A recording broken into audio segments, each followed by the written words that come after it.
Okay, this is lecture 17 with uniform motion story problems. So first of all, how do you know if you have a uniform motion story problem? You know that it's uniform motion, that you're going to do what we're about to learn if something is moving from one place to another place. So the key formula that you want to remember is that distance is equal to rate times time. So d is distance, r is rate, and t is time, and distance is equal to rate times time.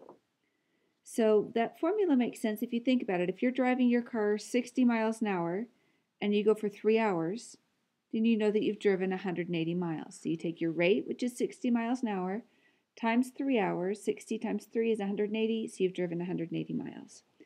Now, one thing that will just kind of help us when we're getting our formulas, this will seem very simplistic now, and hopefully it remains very easy, but it can throw some people off.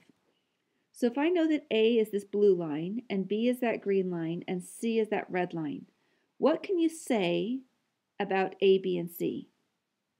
Well, the most obvious thing maybe is that A is equal to B plus C. The length of the blue line is equal to the green plus the red.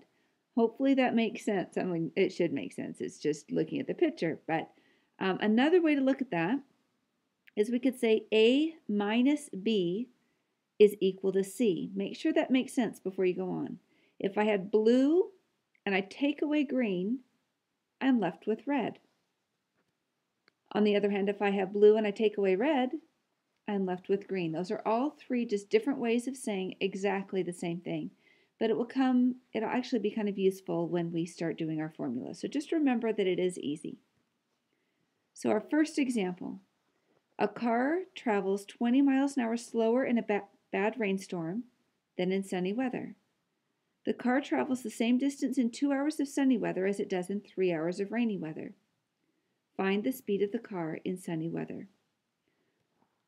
For each of these, first of all, we're going to organize this into 3 chunks. The first chunk is just organizing your information. The second chunk will be getting the equations.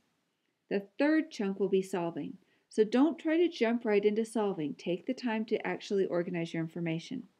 Let's take all the information that we know in here first.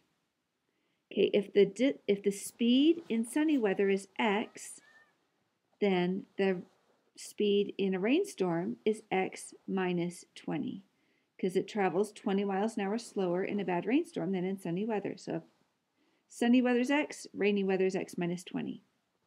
Now what do I know about the time? Okay, sunny weather time is 2 hours. Rainy weather time is 3 hours. Now, it doesn't say anything about distance, so I'll just put, what do we know about the distances? That they're equal, that it goes the same distance in 2 hours in sunny weather as it does in 3 hours in rainy weather. So I'm going to put D in each of those. Now we know that rate times time is equal to distance. So that gives me 2 times x is equal to d, or x times 2 equals d from the top row of that table. The second row of the table gives me x minus 20 times 3. I'm just going to write the 3 in front because that's how we're used to looking at it, is also equal to d.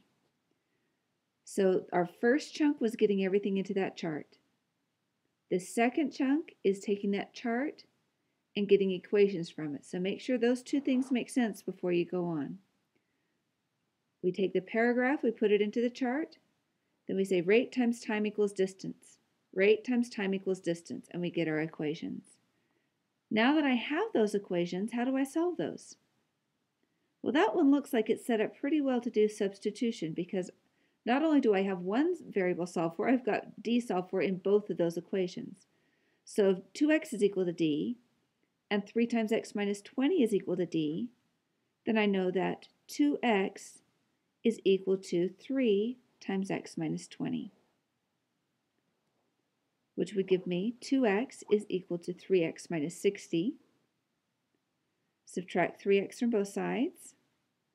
So I have negative x equals negative 60, or x is equal to 60.